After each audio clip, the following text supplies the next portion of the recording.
Suddenly, everything was pulled from under me. Well, what do I do now? Destitute, really, and doing things like having to use food banks. I mean, it really is that bad.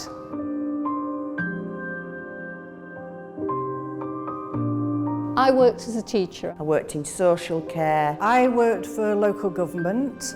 As you edged towards 60, you were definitely in the firing line for early retirement redundancy, and bit by bit, you know, you knew your time had come. And by the time I was 59, I was offered redundancy and early retirement. At that point, I assumed I would be getting my pension at 60. A friend who I was working with, she sort of said, "Have you heard the news?"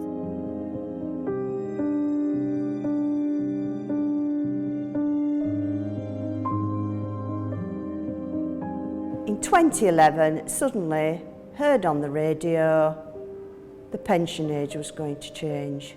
I was thinking, I'll get through another year, I'll get through to 60. And I would have to wait till I was nearly 66 before I got my pension. What do I do now? I'm a widow. I have to survive on this. They'd already made decisions about their future, didn't have time to change and sort their finances out. I know lots of people have had to sell their houses, they've used up the savings, they've been left destitute, really, and doing things like having to use food banks. I mean, it really is that bad. It's a disgrace. I've met people who've really been affected badly by this. One lady had finished work to look after her husband. He died suddenly, they lost all their money, had to start applying for job seekers. We've worked and kept the country running, we've paid our stamp. It's only right to expect that I now get my pension. I've paid enough out.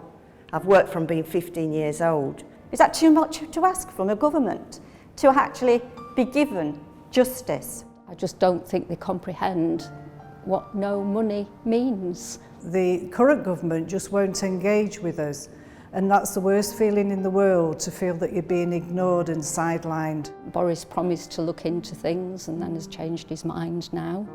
The Liberal Democrats, they were in a coalition government that actually put the second phase and fast-tracked the age of retirement even further.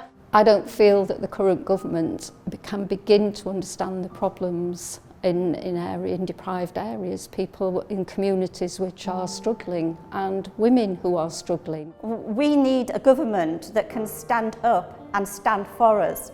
And at the moment, we have not got a government that is standing for the people.